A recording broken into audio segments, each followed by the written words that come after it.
Hi, how are you? Today we're going to talk about something that's affecting every single one of you, whether you realize it or not. Inflation, the silent thief that's picking your pocket while the government tells you everything is fine. Before we dive in, I want to know where you're watching from tonight. Drop a comment below telling me your city and state. And if you believe in honest conversation about the real issues facing everyday Americans, hit that like button and subscribe. We need more people in this fight. Look around you. Everything costs more today than it did just a few years ago. Groceries, gas, housing, the essentials of life. The official numbers might say inflation is at 3 or 4%, but go to the grocery store. Talk to real people.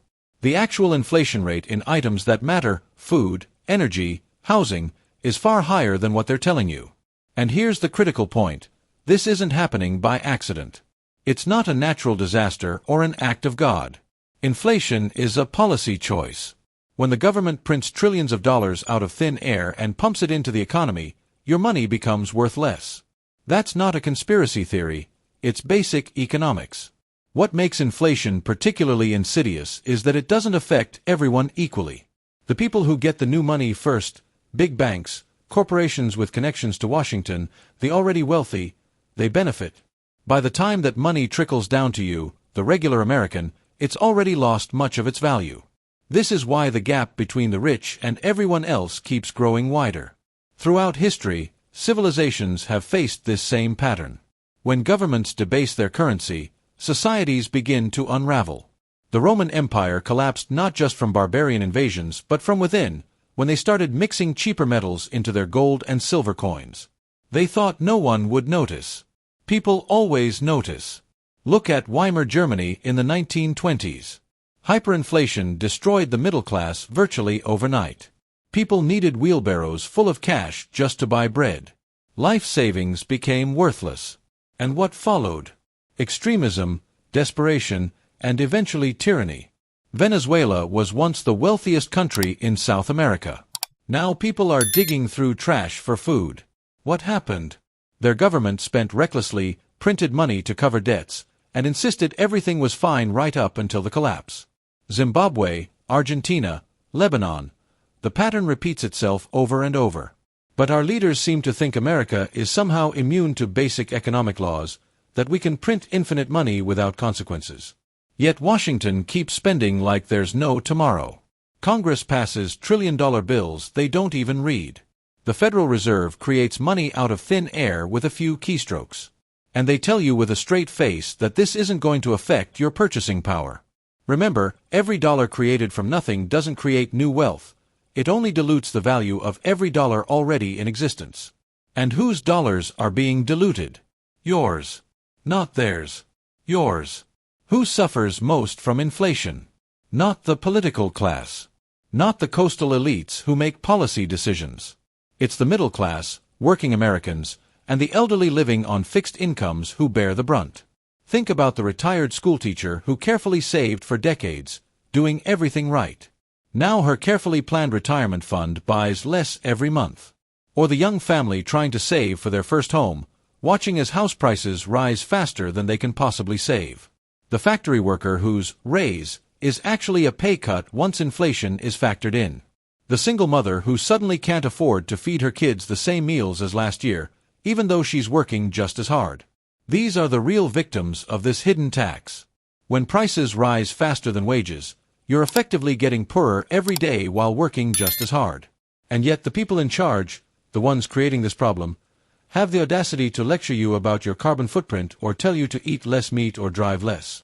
As if your standard of living needs to decrease even further. The political elite don't feel inflation the same way you do. When you're making $200,000 a year or more, with government benefits and insider investment opportunities, a 10% increase in grocery prices is barely noticeable. For a family living paycheck to paycheck, it can mean the difference between making it and not making it that month. And let's be clear about something. The government statistics on inflation are designed to understate the problem. The way they calculate the Consumer Price Index has been changed over the years specifically to show lower numbers. They use substitution, hedonic adjustments, and other statistical tricks to mask the true rate at which your purchasing power is dissolving. The most disturbing aspect of modern inflation isn't just that it's happening, it's who benefits from it. And the answer will not surprise you if you've been paying attention. It's the same people who always benefit when the rules change, the financial elite.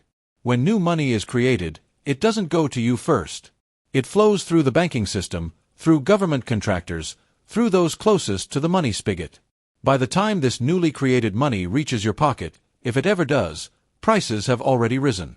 This is what economists call the Cantillon effect, named after Irish-French economist Richard Cantillon, who observed this phenomenon 300 years ago. The first recipients of new money can buy at the old, lower prices.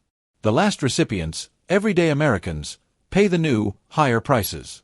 Think about what happened after the 2008 financial crisis and again during the pandemic. The biggest banks and corporations got bailed out first. Wall Street recovered while Main Street struggled. Asset prices, stocks, real estate, luxury goods, skyrocketed, benefiting those who already owned these assets. Meanwhile, your savings account earned virtually zero interest for years. The Federal Reserve kept interest rates artificially low, punishing savers and forcing ordinary Americans to gamble in increasingly volatile markets just to try to preserve their wealth. And what about the national debt? Currently over $34 trillion and growing. Every American child is born owing nearly $100,000. Who will pay this debt? Not the politicians who created it. They'll be long gone.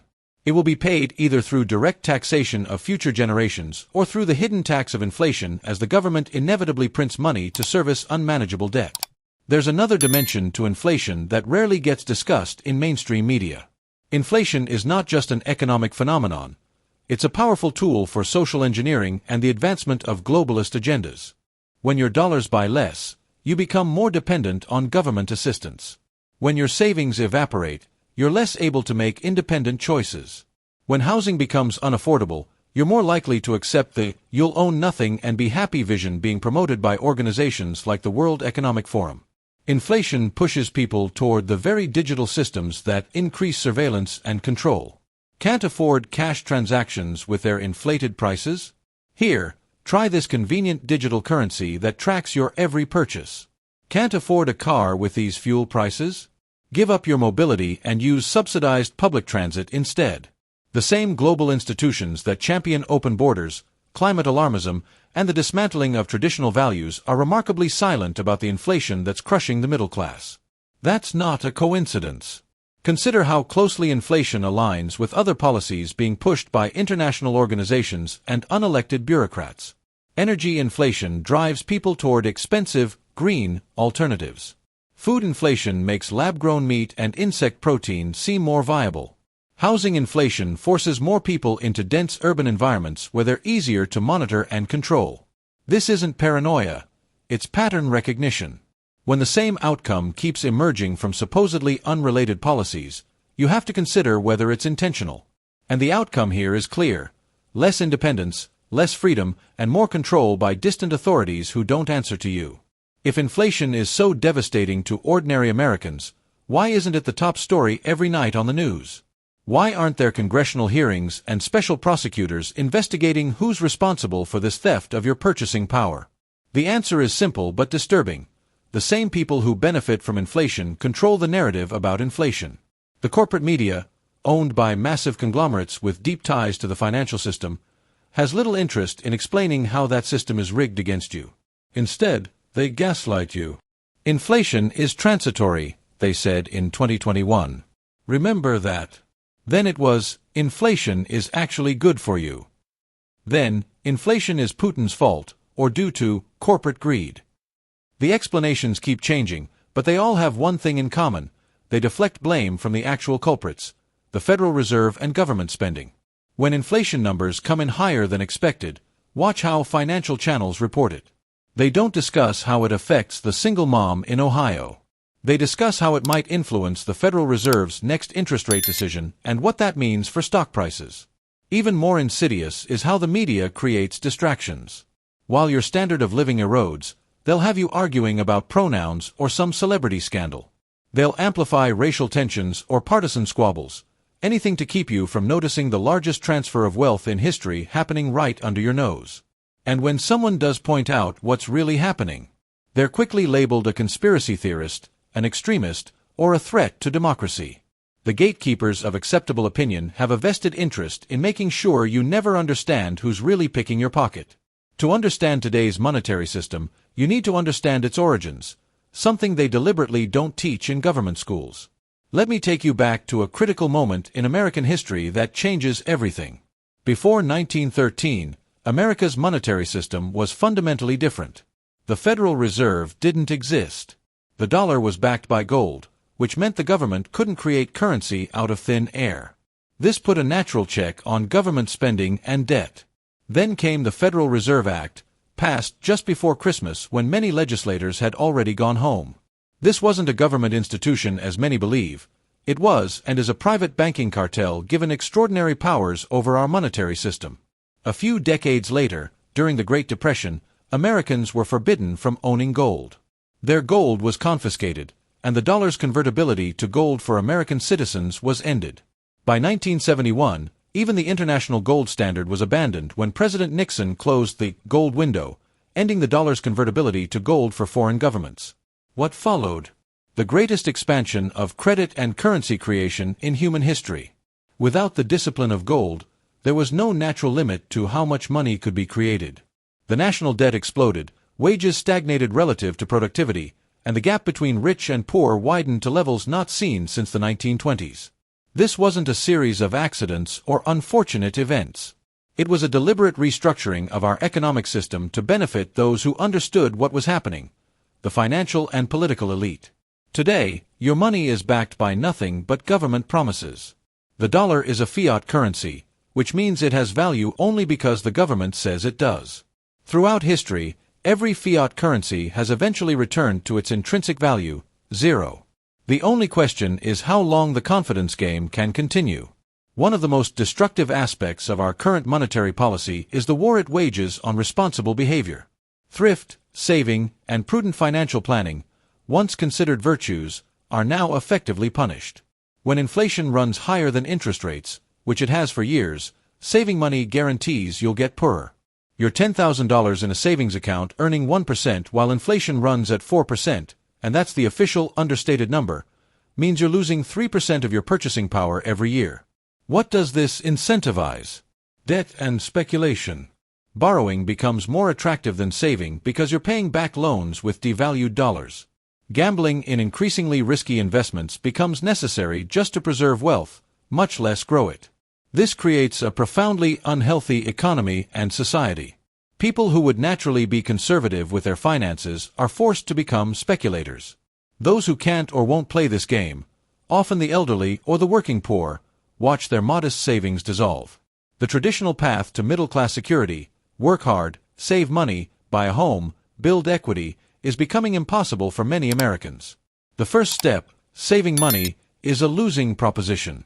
The second step, buying a home, requires taking on enormous debt that previous generations didn't face. And who benefits from all this debt? The same financial institutions that lobby for the monetary policies creating this situation. Banks earn interest on loans made with money created out of nothing. Investment firms collect fees whether their clients' investments succeed or fail. The system isn't broken, it's working exactly as designed, transferring wealth from the productive economy to the financial sector. The message from the financial elite is clear. You must participate in increasingly risky financial markets if you want any hope of financial security. Your choices are to gamble or get poorer. This isn't freedom, it's a sophisticated form of coercion. History shows that when inflation destroys a middle class, political instability follows. It's not hard to understand why. When people who work hard and play by the rules find themselves falling behind year after year, they lose faith in the system. In America, we're seeing the early signs of this breakdown. Trust in institutions is at historic lows. Political polarization is extreme. People increasingly view their fellow citizens as enemies rather than neighbors with different opinions. Inflation doesn't just erode purchasing power, it erodes social cohesion. It creates winners and losers based not on hard work or innovation, but on proximity to the money creation process. It rewards financial manipulation over productive enterprise. Look at the rise of populist movements on both the left and right. Whatever their differences, they share one thing: the sense that the system is rigged. And they're not wrong.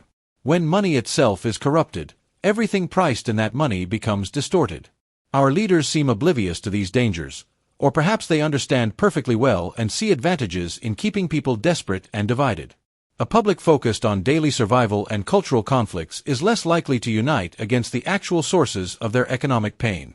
Remember that inflation is essentially a tax that no one voted for and few understand.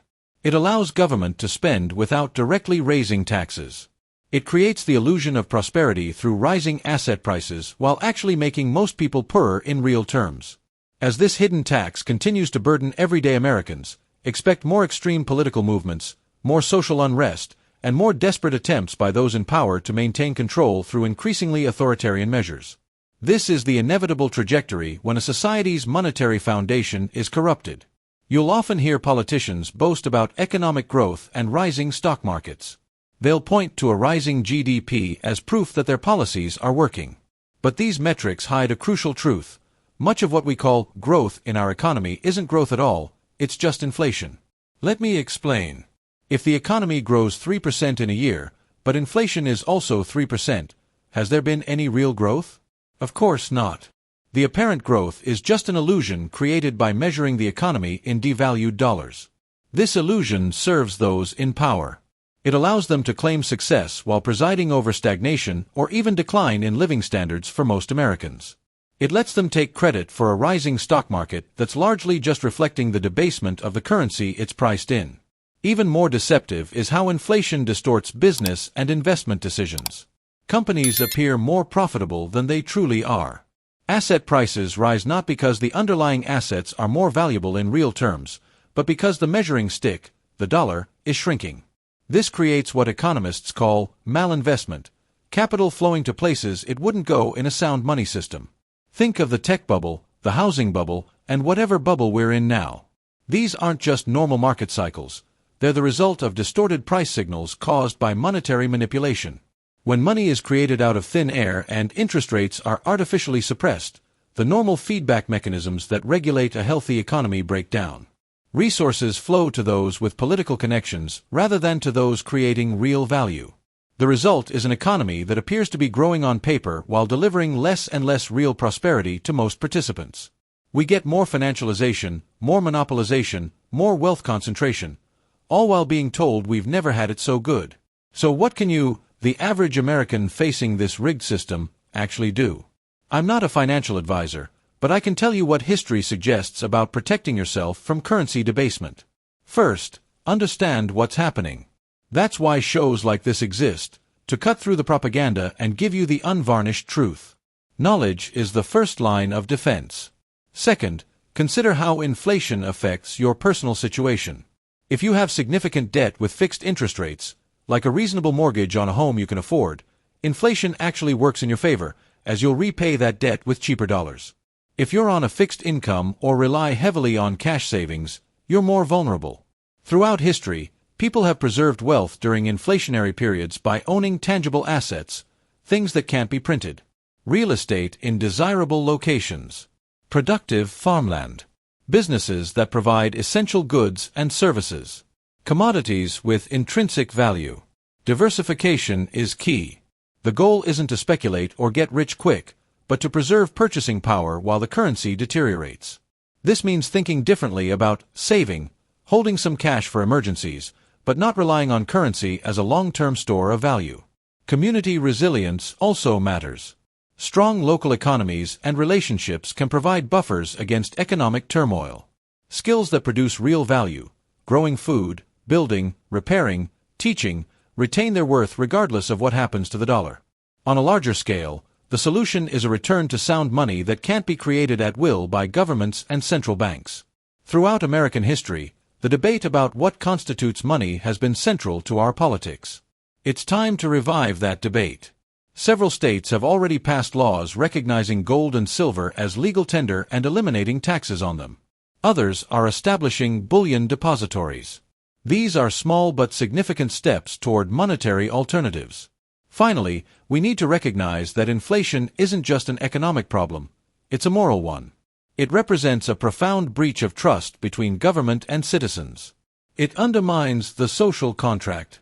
When you work hard, save, and plan for the future, you're fulfilling your end of that contract.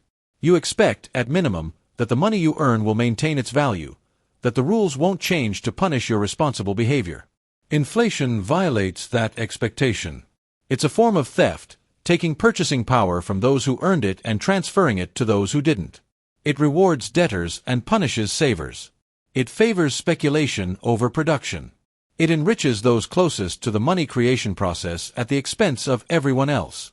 But perhaps most destructively, inflation undermines truth itself. It creates a society where nothing can be trusted, not prices, not economic statistics, not government statements, not even the money in your pocket.